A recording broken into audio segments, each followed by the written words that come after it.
তাজা সকেট বোমা উদ্ধারে ফের উত্তপ্ত দমকল। গোপন সূত্রে খবর পেয়ে শুক্রবার রাতের অন্ধকারে অভিযান চালায় পুলিশ। অভিযানে মেলে সাফল্য, গ্রেপ্তার হয় দুই সন্দেহভাজন। তাদের কাছ থেকে উদ্ধার 6টি তাজা সকেট বোমা ও গান পাওয়ার। ঘটনার তদন্তে দমকল থানার পুলিশ। যেই ঘটনা আবারও জানাবো, তাজা সকেট বোমা উদ্ধার ঘিরে রীতিমতো উত্তপ্ত দমকল। এই নিয়ে আরো বিস্তারিত কথা বলবো। সরাসরি টেলিফোন লাইনে রয়েছে প্রতিনিধি সাগর।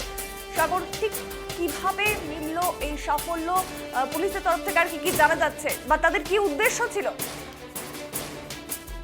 গতকাল রাত্রে যখন পুলিশের টহলদারি চলছিল, সেই টহলদারি থাকাকালীন কিন্তু গোপন সূত্রে তাদের কাছে একটা খবর আসে এবং দুই ব্যক্তিকে সন্দেহভাজন দেখতে পাওয়া যায় সেই রাস্তার মধ্যে, এবং তাদেরকে জিজ্ঞাসাবাদ করতে এবং তাদের কাছে যখন তল্লাশি চালায় তাদের কাছ থেকে উদ্ধার হয় 6টি তাজা বোমা ও 500 গ্রাম কার্তুজ এবং গান পাউডার। এমনই কিন্তু বেশ কিছু তথ্য তাদের কাছ থেকে কিন্তু উদ্ধার করে এবং তারপরে কিন্তু তাদেরকে আটক করে থানায় নিয়ে যায় জিজ্ঞাসাবাদ করার জন্য। কি কারণের জন্য তারা সেই তাজা সকেট বোমাগুলো এবং গান পাউডার নিয়ে যাচ্ছিল সেই বিষয় নিয়েও কিন্তু তল্লাশি চালাচ্ছে, এবং কি কারণের জন্য যে তারা এই বোমগুলো নিয়ে যাচ্ছিল এবং তারা কি বোম তৈরির কাজে ব্যবহার করার জন্য সেই গান পাউডার ব্যবহার করছিল সেটা নিয়ে কিন্তু তদন্ত করছে দমকল থানা পুলিশ।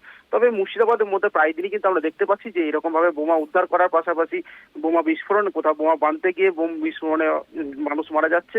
তবে কিন্তু এই যে হারে বোম উদ্ধার হচ্ছে বা বোমের যে গান পাউডার সেগুলো উদ্ধার হচ্ছে, সেই নিয়ে কিন্তু প্রশাসনিক বিষয় নিয়ে কিন্তু একটি প্রশ্ন থেকে যাচ্ছে যে কেন এত পরিমাণে বোমা উদ্ধার হচ্ছে মুর্শিদাবাদে। কয়েকদিন পরেই হয়তো বিধানসভা নির্বাচন আগে কিন্তু আস্তে আস্তে উত্তপ্ত হচ্ছে মুর্শিদাবাদ। অভিনন্দন। একদমই, অসংখ্য ধন্যবাদ সাগর সঙ্গে থাকার জন্য।